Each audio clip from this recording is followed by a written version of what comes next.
Voilà, gloire au Seigneur. On est biblique, donc c'est écrit, je veux que ma maison soit remplie. Alléluia.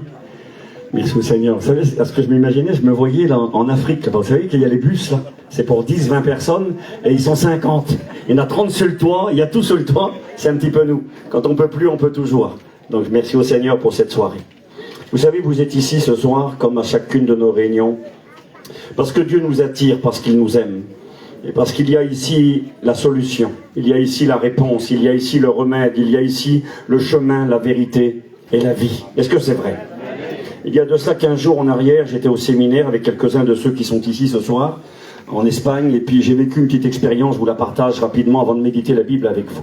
Je crois que toute chose concourt ensemble pour le bien de ceux qui aiment Dieu, de ceux que Dieu appelle à leur dessein, et que Dieu dirige les choses, que Dieu dirige ce soir pour que tu sois là. Tu n'es pas là par le fruit du hasard, parce que simplement tu l'as voulu, mais parce que 2 ou 3 jours du séminaire couché, constamment dans la chambre. Je me levais pour faire la réunion et dès que c'était fini, je rentrais dans la chambre, j'avais des mal de tête, j'avais très mal à ma jambe, j'étais fatigué, je ne voulais plus manger et puis j'étais vraiment très mal. Mais donc je me suis dit, je vais finir le séminaire, j'avais après une ou 2 réunions à faire en remontant et je dis, je vais arriver chez moi tranquillement mardi puis j'irai à l'hôpital ou vers le médecin. Et puis c'était donc 2 semaines aujourd'hui, le jeudi, il y a 2 semaines en arrière, je fais la réunion, il est peut-être 10h, 10h30, je prêche sur le rendez-vous avec Dieu. Des rendez-vous que Dieu prépare pour chacun d'entre nous. Et je disais que ce séminaire était un rendez-vous que Dieu avait préparé. Et je ne le savais pas, mais là, dans ce séminaire, parmi tous les gens qui étaient là, il y avait un garçon qui était présent. Ça fait 2 ans qu'il vit en Espagne. Il a quitté la région, il est de la région de Bressuire, il a quitté la région avec plein de problèmes, plein de soucis. Il est allé là-bas en Espagne, il s'est installé là-bas, il travaille là-bas. Donc il a coupé les ponts avec la France. Et il a coupé les ponts avec sa famille, il a coupé les ponts avec l'évangile. Et puis arrivé là-bas, il était en train de se promener en ville, et là il est tombé sur 3 voyageuses, il les a reconnues forcément, il a parlé avec elles, des Françaises, il a vu que c'était des femmes, il a dit « Qu'est-ce que vous faites là ?» Les femmes lui ont dit « Nous sommes chrétiennes, on est au séminaire, il y a un séminaire ici dans l'hôtel à côté. »« Ah bon, il y a un séminaire ? Si tu veux venir, on t'invite. » 2 ans qu'il est là-bas perdu, loin de chez lui, il a tout est cassé, tout est brisé, il a tout perdu, il est là-bas tout seul. Et puis il vient à la réunion le soir, et moi je prêche sur le rendez-vous avec Dieu. Donc un rendez-vous pour lui, et vous allez voir un rendez-vous aussi pour moi. Et je prêche sur le rendez-vous de Dieu. Et quand la réunion se termine, il vient me trouver, et puis il me dit, écoute Steve, il me dit, c'était vraiment pour moi ce que j'ai écouté ce soir. Il m'explique sa vie en quelques secondes, et puis il dit, c'est un rendez-vous pour moi. Mais il me dit, apparemment il y a quelqu'un qui est malade ici. Je dis, oui c'est moi, je suis malade, j'ai mal à ma jambe, je suis pas bien, j'ai mal de tête, je lui explique. Il me dit, écoute, j'ai un copain qui est docteur, il était 10h30 du soir, il reste à 100 mètres ici, juste à côté, si tu veux je t'emmène maintenant. C'est dur de trouver un docteur à 11h du soir, hein, vous le savez, et même autrement. Je lui ai dit, vas-y, on y va. Je voulais pas tellement y aller, je dis, ça va passer. J'avais plein de docteurs avec moi dans l'auditoire, tout le monde voulait me soigner. Ils me donnaient tous, l'autre il avait de la goutte, il dit tiens je sais ce que t'as, c'est de la goutte, je vais te donner mes médicaments, en 20 minutes t'es rétabli. Si je prends les cachets je suis mort. Enfin bref, tout le monde voulait me soigner, mais je vais chez un vrai docteur, à 100 mètres, à 11h, minuit, il est arrivé vers minuit. Dieu conduit les circonstances. J'arrive chez le docteur, j'ai attendu presque 2 heures, 1h30, 2 heures avec le garçon. Je lui ai parlé de l'amour de Dieu. Je lui ai dit tu sais si je suis là avec toi ce soir en Espagne, à des kilomètres de chez moi, si tu es venu, tu as rencontré les femmes, ce n'est pas par hasard, c'est parce que Dieu t'aime, c'est parce que Dieu ne t'a pas oublié, c'est parce que Dieu a un plan pour toi. Et son cœur était touché. Je suis en contact avec lui depuis le temps, il m'a dit que vraiment ça a été quelque chose de grand dans sa vie. Et puis le docteur est arrivé, il m'a examiné, et il m'a regardé, et puis je lui ai dit monsieur, je dis, vous savez, je suis pas trop inquiet. Je lui ai dit, je compte rentrer chez moi dans 3-4 jours, je dis, j'irai chez le docteur et je me soignerai. Il m'a dit, monsieur, vous comptez, je rentrer chez vous dans 3-4 jours, et bien il dit, écoutez-moi bien, demain ou après-demain, ben vous serez peut-être mort. Vous avez une grosse infection à la jambe, j'ai attrapé un streptocoque à la jambe, il a dit, vous risquez de faire une septicémie, et si vous attendez encore une journée ou 2, vous risquez de mourir. Donc, il valait mieux pas qu'attendre les 3-4 jours, j'aurais pu être au ciel plutôt que prévu. Et donc, ce rendez-vous fut un moyen de salut pour ma santé, mais un moyen de grande bénédiction pour ce garçon, parce qu'il y avait un rendez-vous de Dieu pour lui. Et je crois que ce soir aussi, il y a un rendez-vous de Dieu pour toi qui es là. En particulier pour celui qui ne connaît pas Dieu, pour celui qui n'appartient pas à Dieu. T'es peut-être venu parce qu'on a dit, tiens, un tel vient de l'extérieur, alors par curiosité, pour voir un peu ce qui se passe, t'es venu comme ça. Mais en réalité, si tu es là, c'est parce que Dieu l'a voulu. Parce que Dieu dirige, Dieu a conduit pour ce garçon. Je lui ai dit, tu sais, peut-être que Dieu a permis que je sois malade, pour que je puisse te rencontrer, pour que je puisse aller avec toi chez le docteur, et que je puisse te rappeler que Dieu t'aime, ne t'avait pas oublié, et qu'il était pour toi le seul moyen de salut. Eh bien, je crois que ce soir, cette réunion, c'est ainsi que Dieu la veut. Nous allons lire la Bible ensemble. Gloire au Seigneur. C'est pas une réunion plus que les autres réunions. Ne me faites pas dire ce que je n'ai pas dit. Je crois que toutes nos réunions sont des rendez-vous avec Dieu. Alors, nous allons lire la parole de Dieu. J'aimerais ce soir vous parler de quelqu'un que j'aime beaucoup. J'aimerais vous parler de Jésus. J'aimerais vous parler de sa grâce, de son amour et de qui il est. Essayez de vous le présenter. Personne ne sera en mesure de vous décrire parfaitement la personne du Sauveur. Moi non plus, mais je vais essayer à mon niveau de vous parler un petit peu de Jésus. D'une certaine manière, Jésus est un diamant aux multiples facettes, et chaque facette est une bénédiction, une grâce. Et j'aimerais vous montrer un visage du Christ. Je ne veux pas dire qu'on ne le connaît pas, mais généralement on ne s'arrête pas réellement sur cette réalité. Il est écrit dans les Actes des Apôtres, au chapitre 10, verset 42. C'est l'apôtre Paul qui parle et qui dira ceci. Jésus nous a ordonné, un ordre du Seigneur Jésus, de prêcher. Donc la prédication est un ordre du Christ. Mais quel message devons-nous prêcher? Alors c'est écrit noir sur blanc. Jésus nous a ordonné de prêcher au peuple et d'attester que c'est lui, Jésus, qui a été établi par Dieu, juge des vivants et des morts. Dieu nous a ordonné de prêcher que c'est lui, Jésus, qui a été établi juge suprême, le juge des vivants et des morts. Et il est écrit ceci dans 2 Timothée, chapitre 4, nous allons lire le verset 6, une partie du verset 6 jusqu'au verset 8. Le moment de mon départ approche.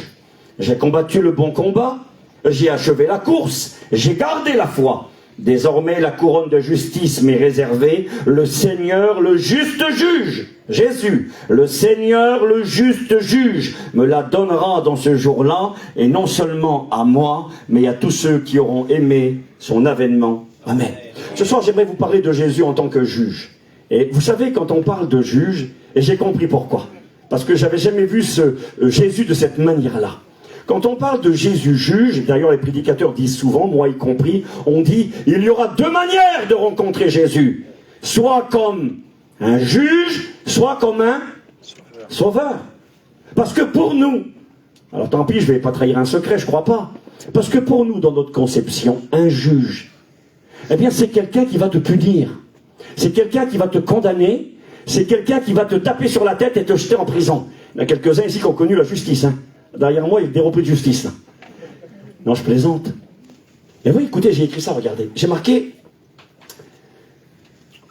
l'idée générale que nous avons quant au juge, c'est la personne qui va exercer les jugements, condamner et punir. Alors qu'en réalité, ce n'est pas du tout le travail d'un juge. Son travail d'un juge, sa première fonction, n'est pas de juger, de punir et de condamner. J'ai marqué, tout dépend de quel côté on se trouve. Et le problème pour nous, les copains, c'est qu'on s'est souvent trouvé du mauvais côté. Nous, on s'est trouvé du côté des coupables. Mais si tu es du côté de la victime, c'est plus le même regard. J'ai marqué, tout dépend du côté où nous sommes. Écoutez bien ce que j'ai écrit. Tout à l'heure, j'ai cherché dans le dictionnaire. Hein, j'ai repris des petites notes. J'étais venu qu'une Bible en anglais. J'aurais du mal à vous prêcher que la Bible en anglais ce soir. Donc j'ai pris la Bible de mon beau-frère. J'ai marqué quelques notes dans l'auto avant de venir. J'ai marqué un juge. C'est une personne et la responsabilité de juger, d'apprécier, de décider, appelé à servir d'arbitre, à rendre la justice. Sa première fonction, écoutez-moi bien, n'est ni de condamner, n'est ni de punir. La fonction d'un juge, c'est une autorité établie, ayant pour mission première de rendre la justice. Et ainsi, la fonction du juge, garantir la paix, garantir l'ordre, garantir la sécurité et garantir la vie pour chacun. Et c'est à cause de cela qu'il peut condamner et punir le méchant. Il est une garantie, il est un protecteur, il est un bienfaiteur. Et vous savez ce que dit la Bible du juge? Elle dit que c'est un serviteur de Dieu. Même les juges humains. Je lis pour vous la Bible. On va lire ensemble, regardez. J'aimerais vous parler de cette manière de ce Jésus. Pas de ce Jésus forcément qui juge, punit et condamne. Il existe. Et malheureusement, beaucoup le rencontreront de cette manière-là. Et il est écrit dans l'Épître aux Hébreux que ce sera une chose terrible que de tomber entre les mains du Dieu vivant est vrai. L'apôtre Paul dira dans Acte 17, verset 30, que Dieu sans tenir compte des temps d'ignorance annonce à tous les hommes et en tout lieu qu'ils doivent se repentir parce que Dieu a fixé un jour où il va juger le monde par Jésus-Christ. Alors là, oui, c'est le juge qui condamne et qui punit. Mais nous allons voir ce soir que ce n'est pas sa fonction première et que ce n'est pas le but du juge suprême qui est le Christ pour chacun d'entre nous. Il est écrit dans Romains chapitre 13, verset 1er, que toute personne soit soumise aux autorités supérieures. Car il n'y a point d'autorité qui ne vienne de Dieu. Et les autorités qui existent ont été instituées par Dieu. C'est pourquoi celui qui s'oppose à l'autorité résiste à l'ordre que Dieu a établi. Et ceux qui résistent attireront une condamnation sur eux-mêmes. Écoutez bien, ce n'est pas pour une bonne action, mais c'est pour une mauvaise, que les magistrats, les juges, sont à redouter. Veux-tu ne pas craindre l'autorité? Fais le bien, et tu auras son approbation. Le juge, le magistrat, est un serviteur de Dieu pour ton bien. Mais si tu fais le mal, crains, car ce n'est pas en vain qu'il porte l'épée, étant serviteur de Dieu pour exercer la vengeance et punir celui qui fait le mal. Amen. Alors j'aimerais vous présenter ce Jésus comme cela ce soir. Pas comme celui qui va punir, c'est une réalité, je ne vais pas m'y attarder, mais comme celui qui a une fonction qui est celle première de nous protéger, de nous défendre, de nous garantir de la paix, de l'ordre, de la sécurité, de la vie, et qui est venu pour protéger les faibles, les petits, les victimes du malin, les victimes du voleur. Le voleur vient pour dérober, égorger et détruire. Et j'aimerais vous montrer ce soir avec la Bible que parmi nous qui sommes ici dans ce lieu, nous sommes des victimes. Nous sommes victimes d'un grand voleur. Et c'est pourquoi Dieu a envoyé Jésus comme juge, non pour condamner. Il est écrit dans Jean 3, verset 17. Dieu, en effet, n'a pas envoyé son Fils pour qu'il juge le monde, mais pour que le monde soit sauvé par lui. Et la première fonction du juge, c'est celle-ci ce soir. J'aimerais ce soir vous parler, j'ai découvert cela il n'y a pas très longtemps. Vous savez, la Bible, c'est un puits sans fin. On pouvait dire, lorsqu'on a lu la Bible toute une vie, on a frôlé un océan, et c'est une réalité. Eh bien, j'ai découvert récemment cette petite pensée, c'est pas extraordinaire, mais ça m'a réjoui, et j'aimerais vous la partager. Ce visage de Jésus, le juge libérateur, du juge sauveur, du juge bienfaiteur. Et vous savez, dans la Bible, eh bien, il y a un livre qui existe, c'est le 7e livre, c'est le livre que l'on appelle le livre des juges. Ce livre, de quoi parle-t-il? Ce livre nous parle de 12 personnes, 11 hommes et une femme, qui ont eu une fonction, nous allons le lire ce soir dans la Bible, et ces personnages ont exercé leur travail pour Dieu pendant 450 ans. Celui qui nous permet de préciser cela, c'est l'apôtre Paul dans Actes 13 et verset 20. Il dira, les juges ont exercé leur fonction pendant 450 années. Ils sont apparus au milieu du peuple d'Israël après la délivrance du pays d'Égypte. Le peuple était esclave en Égypte, ils ont été délivrés sous l'autorité de Moïse, le libérateur. Ensuite, le successeur de Moïse, Josué, a dirigé le peuple d'Israël. Il y avait des anciens avec lui, des hommes de Dieu qui ont conduit le peuple. Mais quand Josué est mort, quand les anciens sont morts, il n'y avait plus personne. Et là, une nouvelle génération est apparue, et cette génération, eh bien, a pris des mauvaises décisions, a fait des mauvais choix, avec des conséquences terribles. Et c'est là que Dieu a suscité les juges. Et ce que Dieu m'a fait comprendre, et c'est ce que je vais vous partager ce soir, j'ai regardé le nom de ces juges. Alors on ne va pas lire tout le livre des juges, ça serait beaucoup trop long, bien que très intéressant. Mais Dieu m'a fait m'arrêter sur le nom des juges. Ils ont chacun des noms que la Bible mentionne, et à travers leurs noms, Dieu m'a montré. Dieu m'a dit, regarde Steve, toi, tous ces juges que j'ai suscités pour libérer mon peuple quand ils étaient dans la servitude, dans l'oppression, dans le désespoir, quand ils étaient sous la tutelle d'un ennemi qui les détruisait, eh bien, tous ces juges, leurs noms ont été donnés pour présenter la personne de mon Fils, Jésus-Christ. Et j'aimerais vous présenter le grand juge suprême qui est le Christ. Pas dans cette fonction, nous l'avons compris, de condamnation, de punition, mais de grand libérateur. J'ai marqué les juges d'Israël au nombre de 12 servir pour conduire dans le droit et le bon chemin, pour délivrer, pour aider, pour protéger et sauver le peuple d'Israël. C'est marqué comme ça d'ailleurs dans le livre des juges, chapitre 2 et verset 16. Il est écrit, l'Éternel suscita des juges afin qu'ils les délivrent de la main de ceux qui les pillaient, c'est-à-dire de la main des voleurs. Les voleurs qui étaient venus pour ravager, qui étaient venus pour détruire. Et il est écrit ceci dans Juge chapitre 3, versets 9 et 10. Je lis pour vous la Bible.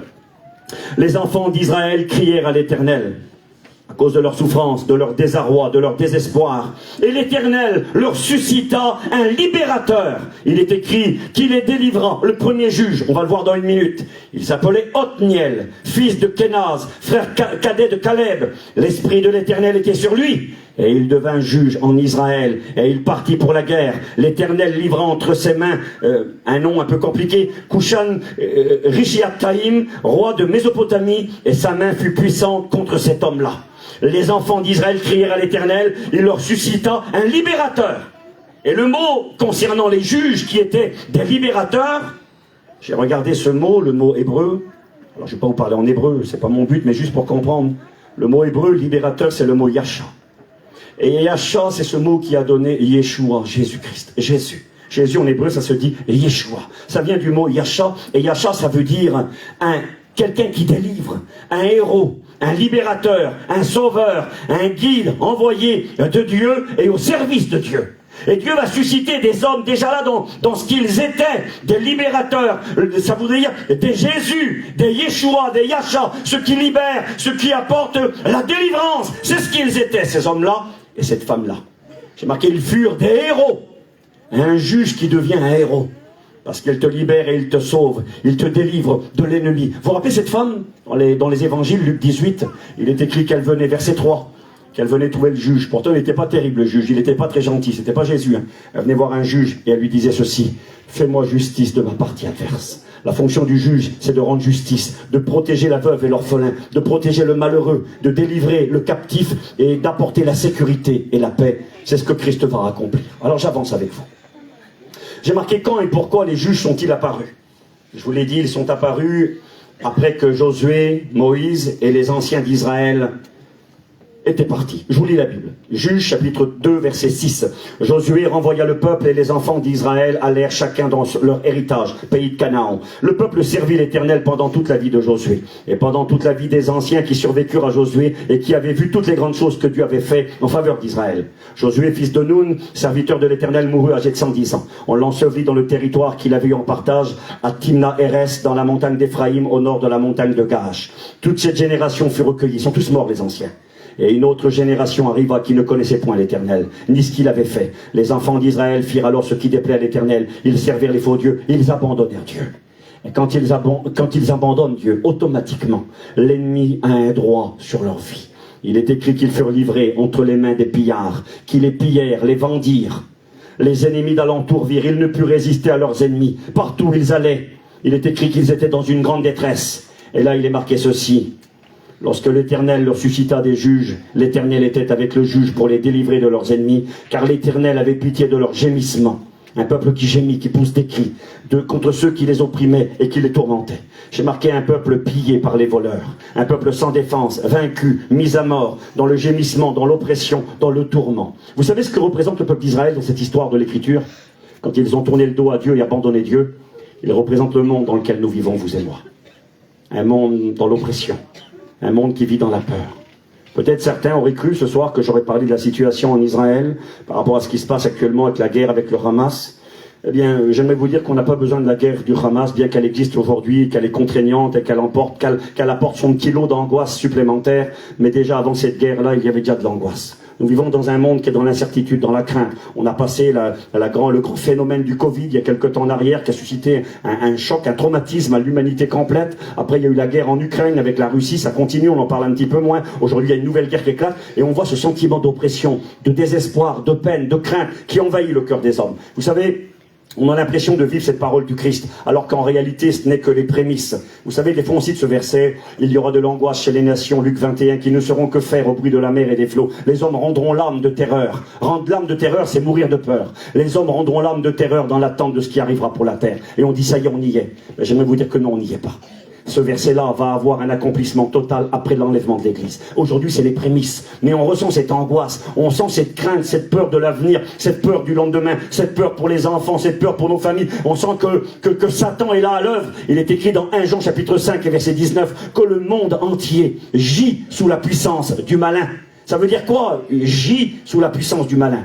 Le mot gît, j'ai regardé aussi, moi je sais pas, j'ai cherché, ça vient du verbe gésir en français. Et gésir, c'est être couché comme un mort, sans pouvoir bouger. Quelqu'un qui a fait un accident, qui est tombé par terre, il est là, dans une mare de sang, il gît dans son sang. Et il est écrit que l'humanité est comme ça, elle est là sous la main de l'ennemi. Jean 10, verset 10, le voleur est venu pour égorger, dérober et détruire. Et l'humanité est comme le peuple d'Israël, dans l'oppression, dans le désespoir. Elle gémit, elle est tourmentée, elle vit dans une grande détresse.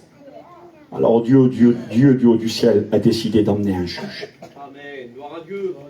Nous allons voir, il y a eu pour Israël Othniel, Ehud, Shamgar, Déborah, Gédéon, Tola, Yaïr, Jephthé. On va voir la petite liste rapidement. Eh bien, nous allons voir que tous ces personnages ont été présentés pour le peuple d'Israël parce que Dieu avait un plan plus grand que Israël. Dieu a un plan pour son peuple extraordinaire qu'il va s'accomplir inévitablement. Mais Dieu a un plan pour le monde entier. Et à travers ces juges, nous allons voir leurs noms. Je ne vais pas m'y attarder trop longuement avec vous. Othniel, le premier juge que Dieu va susciter. Alors, j'ai pas toutes mes notes, j'avais des petites notes chez moi, ma femme m'a fait des photos, tout à l'heure elle les a emmenées, j'ai réécrit vite fait, là, rapidement. Et j'avais fait cette démarche, je vous invite à la faire, on n'aura pas le temps de le faire ensemble. J'ai regardé ces 12 juges qui ils étaient. Et je me suis rendu compte qu'on a des gens de tout niveau social. On a des gens importants qui sont issus de familles royales. Othniel, il est de la tribu de Juda, la tribu royale. C'est le gendre d'un homme qui s'appelle Caleb, ou le neveu de Caleb, un homme important, c'est son neveu. Il se mariera avec sa fille, deviendra son gendre également. C'est une famille de gens nobles, des gens sur qui il y a un nom, des gens importants. Mais on se rend compte dans cette histoire-là, il y a des gens importants, il y a des grands, il y a des petits. Il y a des certains, excusez-moi, il y a un homme dedans, c'est un fermier. Il a un aiguillon à bœuf pour s'occuper de ses vaches. Il y a des gens sans importance, il y a des gens très importants. Et Dieu me disait, quand je préparais ces petites notes il y a quelques semaines en arrière, Dieu me disait, ce message, il est pour tous les hommes. Les hommes ont besoin de savoir qu'ils sont importants, qu'ils aient un grand nom de famille ou un petit nom de famille, qu'ils ont un grand portefeuille, un petit portefeuille, que c'est des gens de renom dans le monde ou des gens de rien du tout. Ils ont besoin de savoir que celui dont ils ont besoin, il s'appelle Jésus de Nazareth. Amen.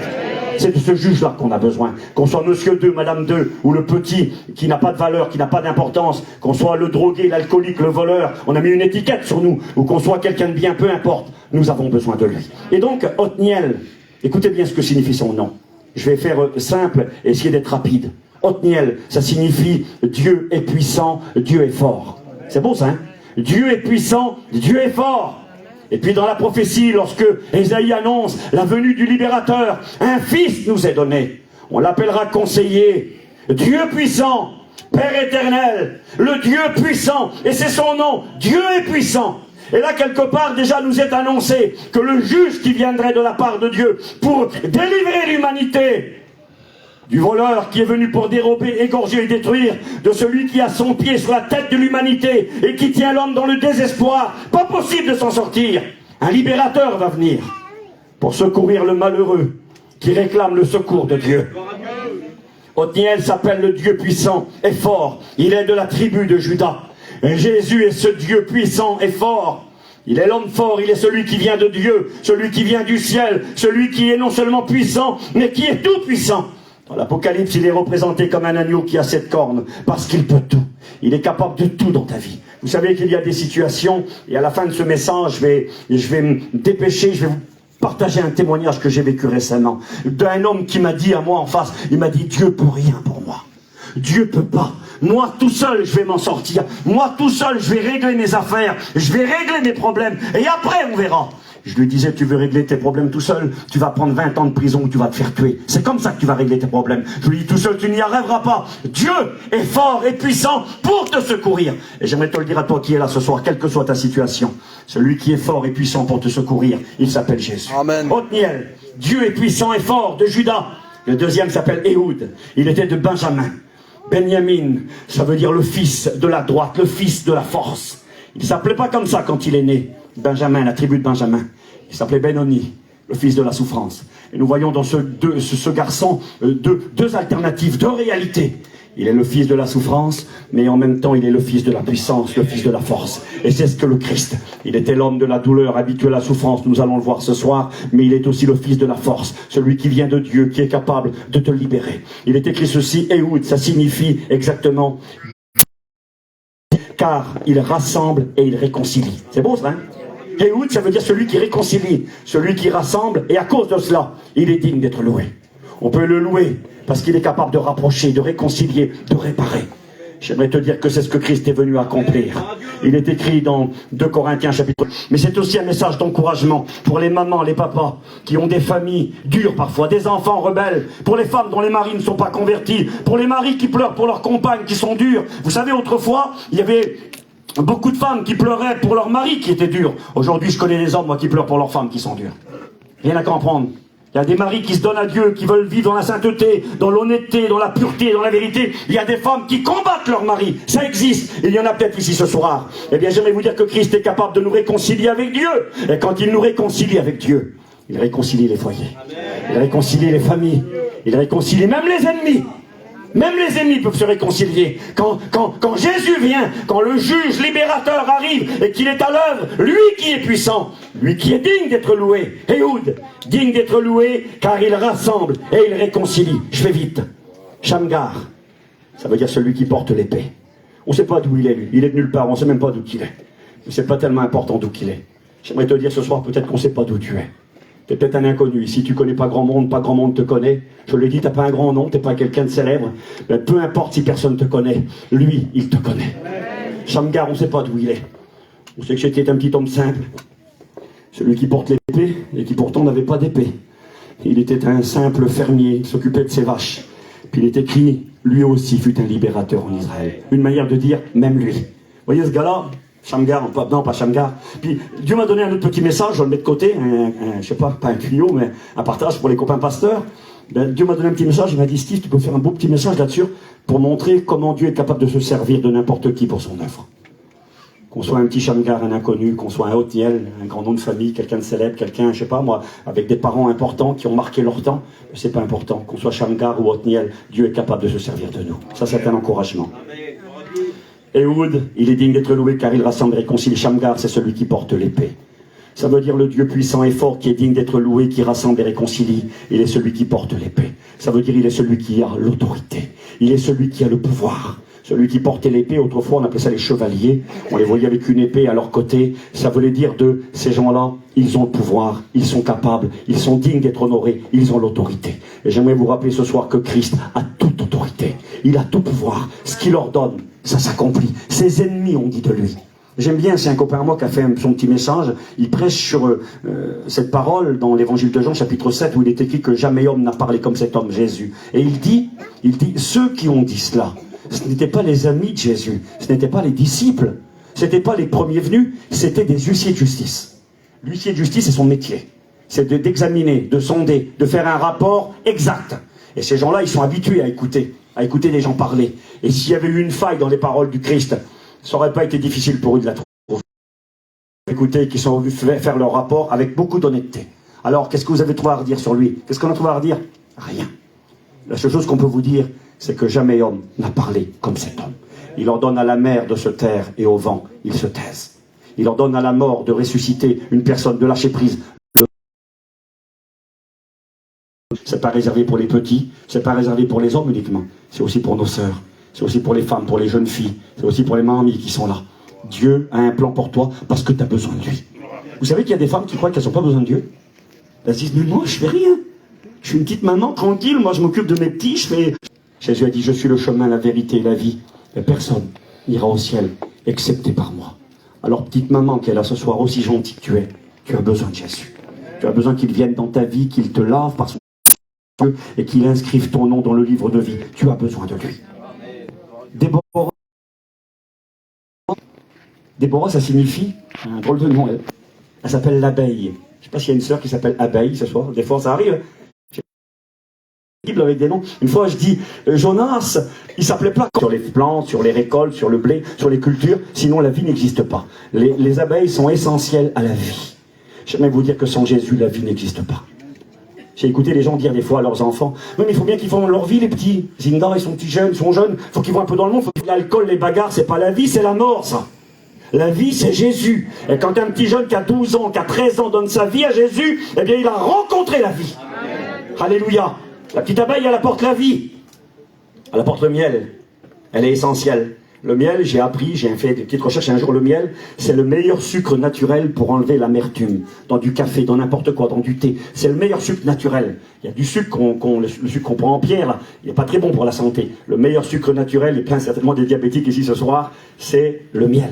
Le miel a plein de vertus. Alors, j'ai pas des notes avec moi, mais j'ai un jour recherché. Le miel, c'est un cicatrisant. On l'utilisait, même ici, je sais qu'à l'hôpital des Grands Brûlés, on a parlé tout à l'heure avec Peter,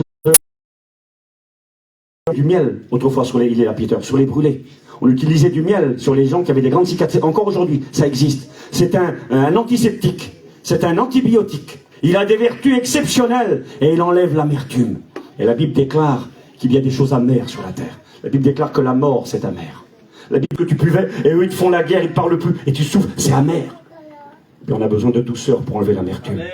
Et Jésus a dit cette parole, Matthieu, chapitre 11, verset 28. Venez à moi, vous tous qui êtes fatigués et chargés, car moi je vous donnerai du repos. Car moi, dit Jésus, je suis doux et humble de cœur.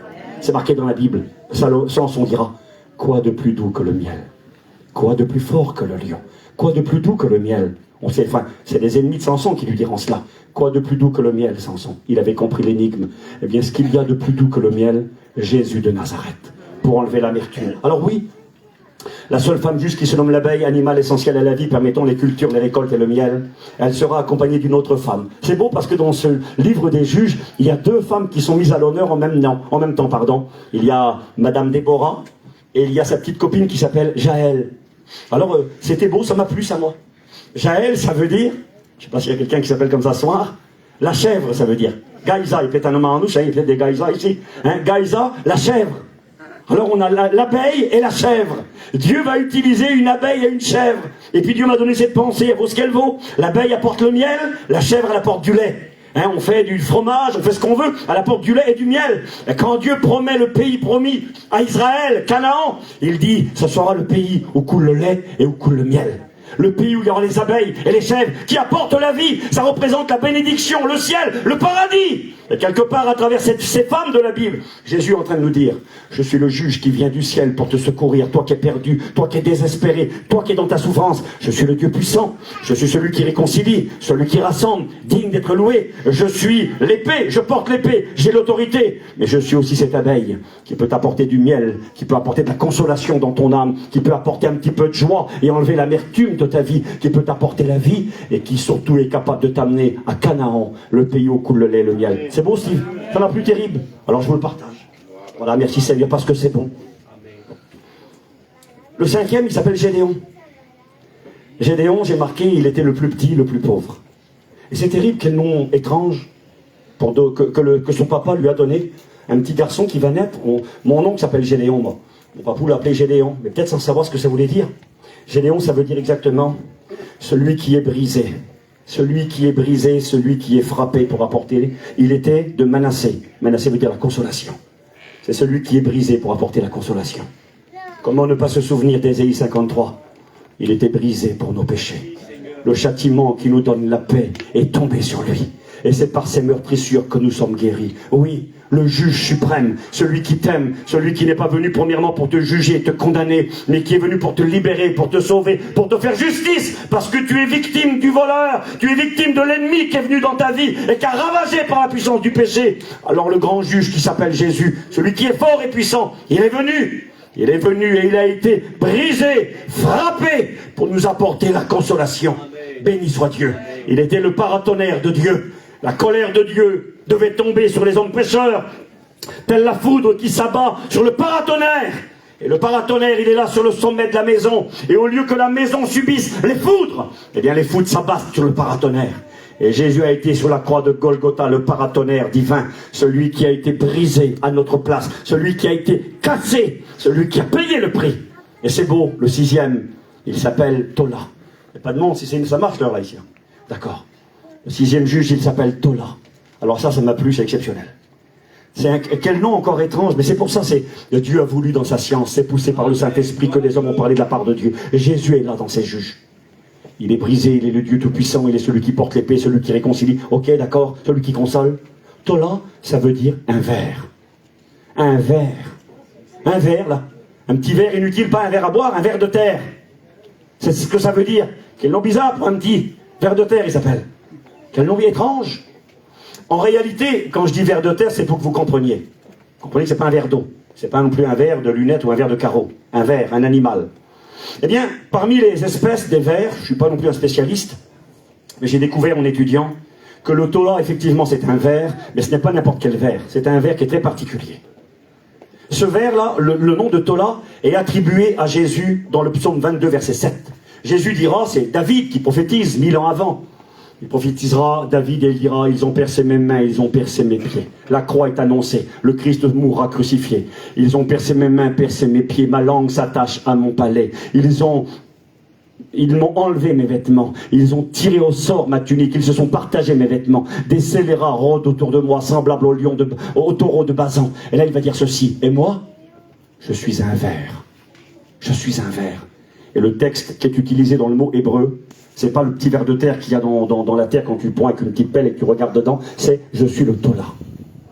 Et ce tola, c'est un ver qui est très particulier. Et il est très recherché parce qu'il a une valeur très importante, surtout à l'époque biblique. Je vais vous expliquer pourquoi. Le Tola a 2 ou 3 particularités qui sont là pour nous présenter la personne du Sauveur. Le Tola a cette particularité que quand il va donner la vie, il mourra. C'est une obligation pour cette espèce de ver. Quand il donne la vie, le Tola, il cherche un morceau de bois, généralement un arbre.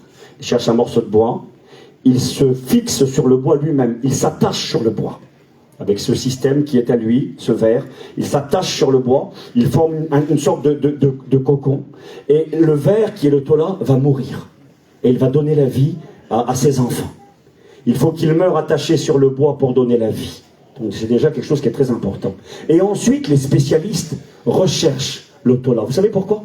Eh bien parce que le Tola, quand il mourait, il y avait des petits vers qui naissaient et qui partaient. Et on cherchait le corps du Tola parce qu'on s'en servait pour faire de la teinture, pour teindre les vêtements des rois. Le Tola donnait une couleur rouge pourpre, couleur du sang. On le prenait, c'était très précieux, on l'écrasait, on le pilait et on se servait du Tola pour teindre les vêtements des rois à l'époque biblique. Ça valait très cher. Avec le Tola, le peuple avait des vêtements blancs, des vêtements simples. Souvent c'était du lin. Mais les gens nobles avaient des vêtements de couleur, des vêtements couleur du pourpre, couleur du Tola. C'était leur couleur. Vous savez, il y a un verset qui est intéressant dans Isaïe, au chapitre 1er. C'est écrit, si vos péchés sont rouges comme le cramoisi, ils deviendront blancs comme la neige. S'ils sont, je ne sais plus, comme le pourpre, ils deviendront blancs comme la neige ou comme de la laine. Dans le texte hébreu, c'est écrit, si vos péchés sont comme le Tola. C'est la couleur du Tola, couleur du jugement, couleur du sang précieux. Et on faisait le vêtement des rois. Et Dieu m'a dit ça dans mon cœur. Quand j'ai médité sur ces réalités par rapport au Tola, Dieu me disait, le Tola représente le ver, c'est l'humiliation, c'est la honte suprême, c'est le dépouillement de tout. C'est celui qui se livre pour donner la vie. C'est ce que Christ a accompli sur la croix. Amen. Il parlait de la honte extrême. Je n'ai pas dérobé mon visage aux ignominies et aux crachats. L'ignominie, c'est la honte. Il a accepté. J'ai livré mon dos à ceux qui me frappaient. Il s'est laissé dépouiller. Je m'excuse, on lui a enlevé ses vêtements. On l'a humilié au plus haut niveau pour qu'il puisse donner la vie. Et puis, avec le ver, le Tola, je vous l'ai dit, on le prenait, on l'écrasait, et on se servait de son corps pour teindre les vêtements des rois, pour habiller les nobles. Et quelque part, c'est ce que Dieu a fait pour ceux et celles qui croient en Jésus. C'est écrit dans le livre de l'Apocalypse, au chapitre 1er, verset 6, je crois. À celui qui nous aime, Jésus, et qui nous a rachetés par son sang, et qui a fait de nous, de quoi? Des rois et des sacrificateurs pour Dieu son Père. Le frère Barlow, notre enseignant qui est ici dans votre région, disait souvent, il y a du sang bleu qui coule dans nos veines. Nous sommes devenus des saints gens de la maison de Dieu. Il nous a anoblis. Il a fait de nous des rois et des reines. Mais excusez-moi, c'est pas de la prétention, c'est de la foi. Moi, j'ai le droit de siéger dans les cieux. J'ai le droit d'aller un jour au ciel. Je mérite rien. Mais parce que Jésus, le juge suprême, a été brisé. Et comme le Tola, s'est humilié, s'est abaissé, a accepté de mourir pour moi. Et parce qu'il est mort, il m'a anobli. J'étais rien. J'étais quelqu'un du dehors. J'étais un étranger. Aujourd'hui, je fais partie de la maison de Dieu. Nous sommes les saints gens de la maison de Dieu. Nous qui étions jadis éloignés, il nous a rapprochés. Et il nous a réconciliés par son Fils Jésus, qui est mort à la croix. Que c'est beau. Amen. Ah, que c'est beau, ça me réjouit.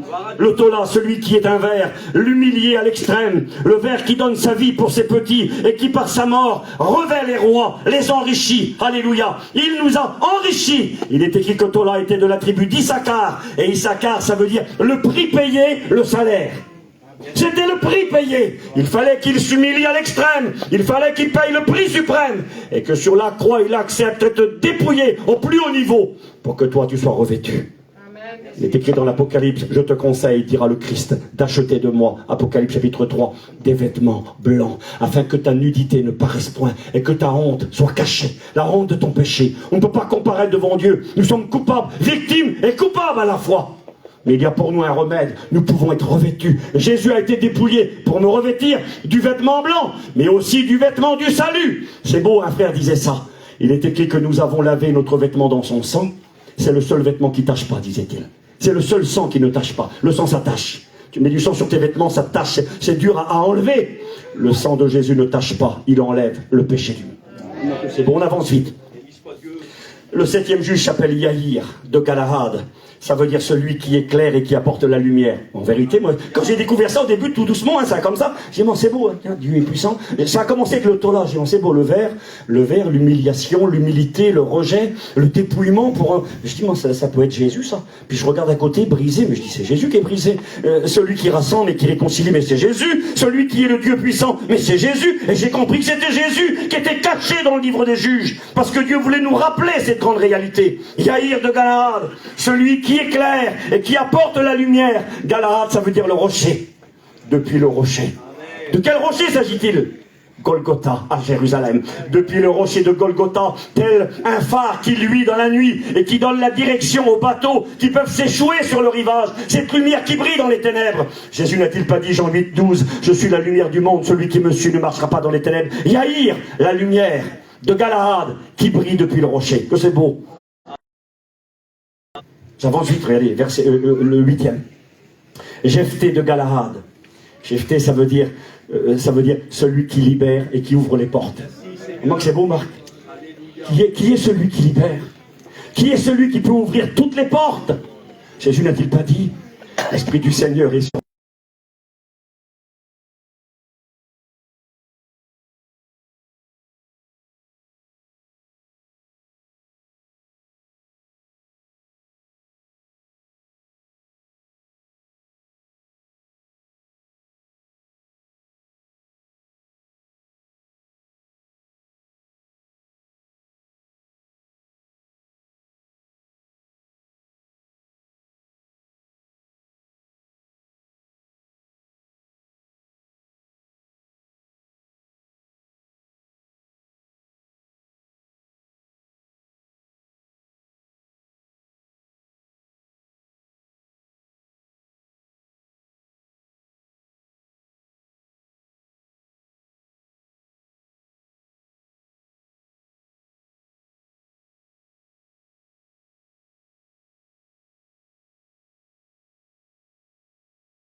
écrit de lui qu'il est celui qui n'a jamais péché, celui dans la bouche duquel ne s'est trouvé aucune fraude. Il est le seul qui mérite le ciel, il est le seul qui peut payer le prix, il est le blanc, j'ai marqué le saint, le parfait, le seul qui est sans tache. Que Jésus a été vaillant.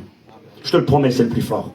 Il est écrit que si un homme fort garde une maison, ça sera dur de le déloger. Mais Jésus précise, si un homme plus fort vient, s'il y a un homme fort dans une maison, on ne peut pas le déloger comme ça, hein, il est fort. Un homme plus fort vient, il rentrera à l'intérieur, il prendra l'homme fort, il le jettera dehors et il prendra possession des lieux. L'homme fort dans la Bible, c'est le diable. Le diable est fort, il est très fort, il est redoutable, il est puissant. C'est un ennemi contre lequel personne ne peut lutter tout seul. Mais si l'homme plus fort est avec toi, je te promets que la victoire sera ton part. Mais c'est pas toi qu'ils ont peur, c'est l'autre qui est derrière. Mais j'aimerais te dire que quand le diable me regarde, c'est pas de moi qu'il a peur. Quand le lion rugissant fuit devant moi, je suis une brebis, moi. Un lion, ça fuit pas devant une brebis, hein. Et quand il voit le berger avec le bâton à la main derrière, le lion, il sait que s'il s'approche, il va se prendre un coup de bâton, il faudra qu'il fuit. Eh bien, derrière moi, aujourd'hui, il y a le plus fort. Et il peut être avec toi si tu le veux. Je me dépêche. Le plus fort, le grand, le vaillant, le héros de Dieu qui a vaincu l'homme fort qui était Satan. Le 11e s'appelle Abdon, j'ai presque fini. Abdon d'Éphraïm. Abdon, ça vient du mot esclave. Abdon, ça veut dire celui qui est abaissé, celui qui est soumis, le serviteur, l'esclave. Et c'est ce que Jésus a fait.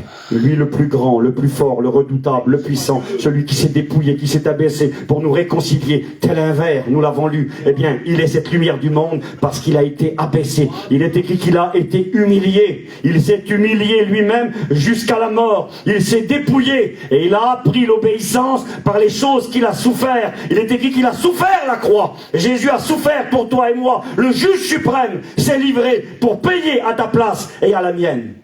J'ai écouté ce témoignage, alors je vous le rapporte tel que je l'ai écouté. Un juge, alors on a écouté plusieurs histoires de juges, hein. Je vous raconte celle que j'ai écoutée, moi, l'une de celles que j'ai entendues. Ce juge qui rencontre un homme qui est un coupable et il doit le condamner, mais problème, le coupable en question, c'est quelqu'un qu'il connaît, c'est un ami à lui, et il l'aime. Et il est écrit dans ce petit témoignage que j'ai lu ou écouté, il est dit dans ce petit témoignage, quand le juge voit son ami devant lui, il ne peut pas faire autrement que de le condamner, parce qu'il a fait mal, parce qu'il a enfreint la loi et qu'il mérite la condamnation. Alors le juge le regarde, il lui dit, mon ami, qu'est-ce que tu fais là?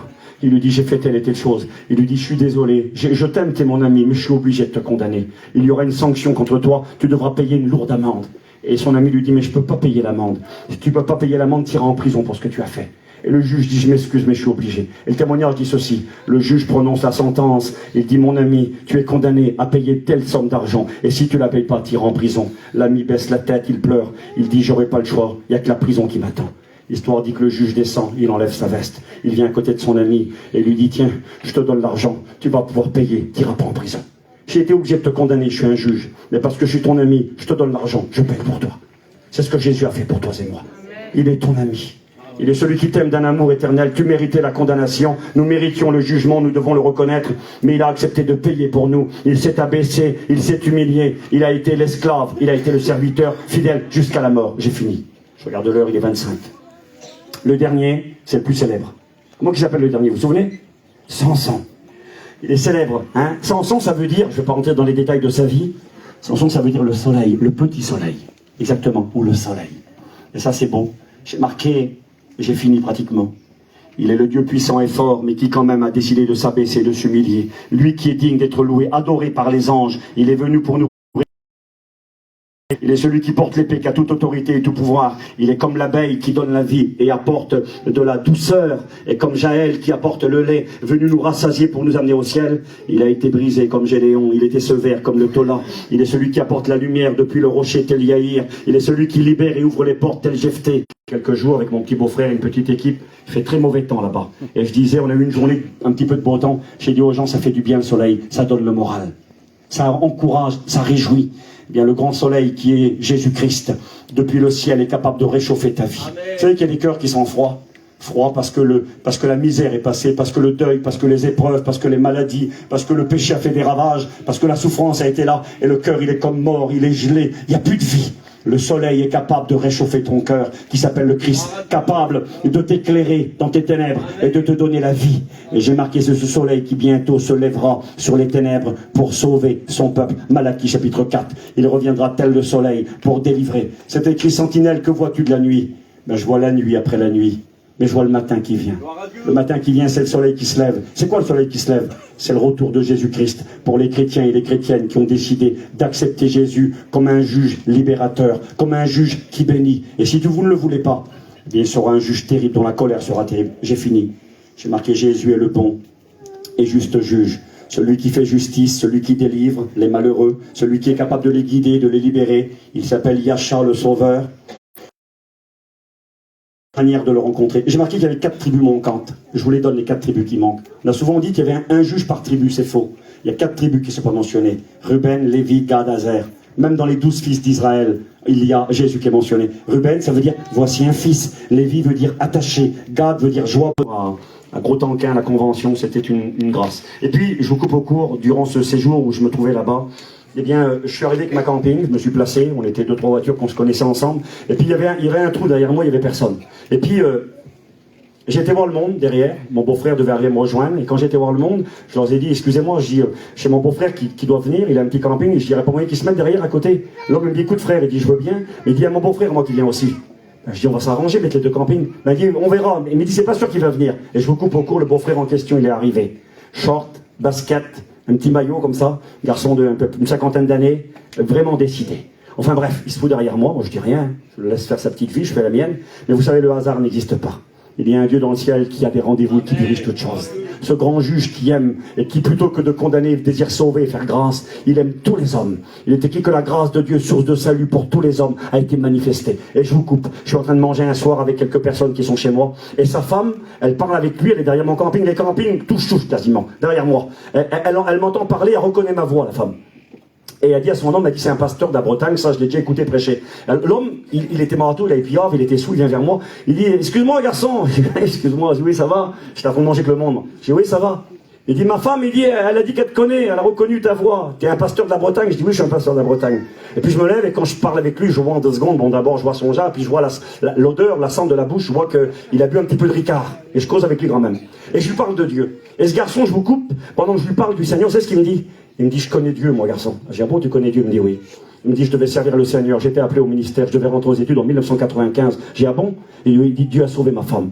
Il dit, elle était condamnée par la médecine. Elle a fait un AVC, une grosse hémorragie. Il dit, elle est rentrée dans l'hôpital, ici, au niveau de la tête, derrière. Il dit, ils lui ont mis du scotch sur les yeux, bouché les oreilles, le sang coulait de partout, elle était morte. Il dit, les pasteurs sont venus, ils ont prié pour ma femme. Et Dieu l'a ressuscitée. Il dit, on s'est converti. Dieu m'a appelé au ministère. Il dit, j'étais heureux. Puis il dit, j'ai tout perdu. J'ai dit, ah bon, comment? Explique-moi. Il me dit, il y a quelqu'un de la Bretagne, je ne donne pas les noms de famille, il dit, qui est arrivé ici. Puis il dit, sur la place, il dit, il y a eu un problème, quelqu'un a cogné son véhicule, a fait une bosse, et cet homme s'est mis à dire des vilaines paroles, à insulter tout le monde. Et il dit, moi j'étais là, puis il dit, c'était dur pour moi, je venais de perdre mon père. Et cet homme-là qui insultait tous les gens sur la place. Puis il dit, j'ai été le trouvé. Je lui dis, pourquoi tu fais ça? Fais pas ça. Jambes, casser les bras, casser les côtes, il l'a tué. Il l'a rentré à l'hôpital, et il a tout perdu. C'est vrai, on n'est pas un héros. Hein. Des fois, quand on jette la veste, on perd tout. Des fois, il vaut mieux garder la veste que de l'acheter. Mais malheureusement, il a acheté la veste à ce moment-là. Et le ministère, tout est tombé par terre, il a tout perdu. Et là, il est tombé dans la boue. Satan, le voleur, est venu. Quand on abandonne Dieu, le voleur, il vient comme dans le livre des juges. Et il détruit tout. Et tout a été détruit chez lui. Je ne peux pas vous dire à quel point. À plusieurs fois, on a mis des contrats sur sa vie pour le tuer. Des hommes sont venus chez lui. 8 hommes cagoulés avec des armes. Ils l'ont tiré sur un coup de fusil sur lui, sa femme et ses enfants. Lui a pris le fusil dans le camping, il leur a rendu l'appareil, il s'est battu à coups de fusil. Il a été gardé miraculeusement. Mais dans son camping un matin, il s'est levé, un homme est rentré cagoulé. Une autre fois, je vous dis des grosses histoires. L'homme est monté dans le camping avec un fusil à la main et il a dit, je vais te tuer. Et il dit, il m'a mis le fusil sous le ventre, il voulait me tuer devant ma femme et mes petits.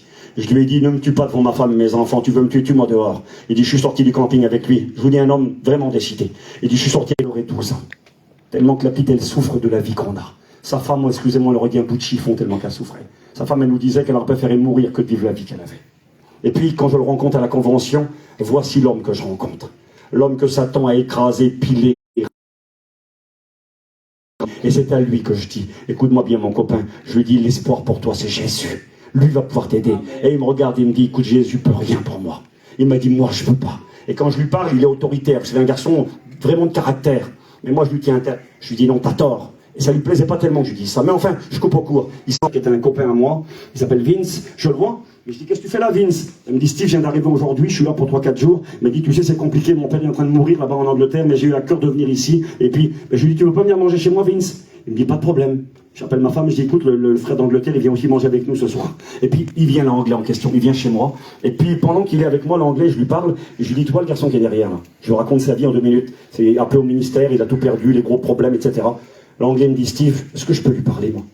Je dis, pas de problème. Je l'appelle, il s'appelle Peter. Je dis, Peter, on s'entend, il a quelque chose à te dire, il veut te parler. Il allait manger vers du monde. Il dit, vas-y, je dois partir. Il dit, qu'est-ce qu'il a?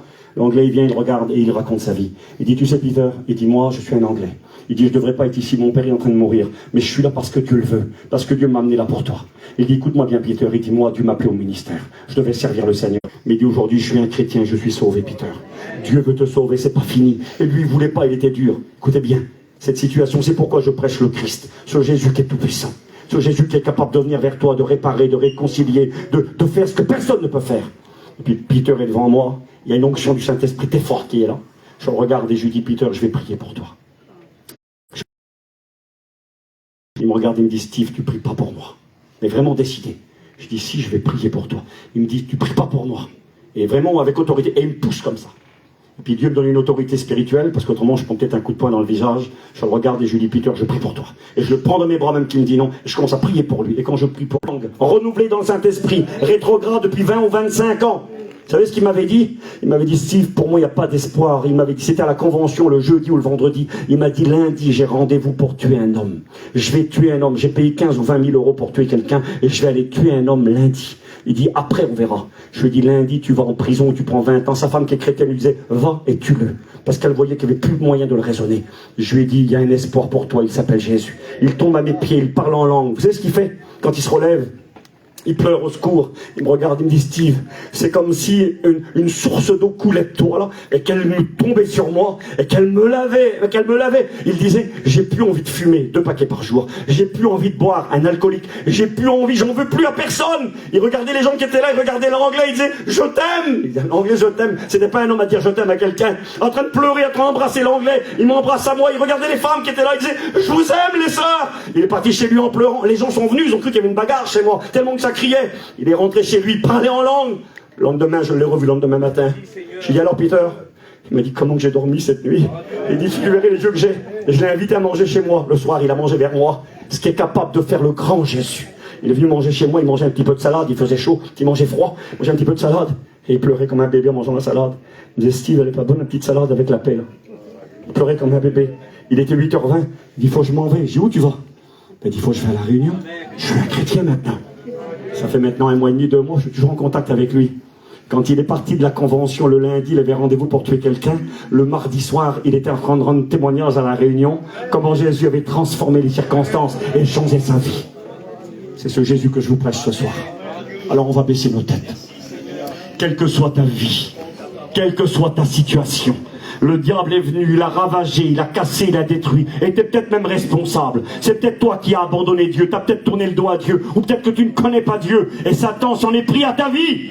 Mais il y a un grand juge qui est gentil, un juge qui est bon, un juge qui t'aime. Il veut venir à ton secours, il est tout puissant, il est mort pour toi, il a payé de sa vie pour te réconcilier, et ce soir, sa victoire peut devenir ta victoire. Amen. Ce qu'il a fait pour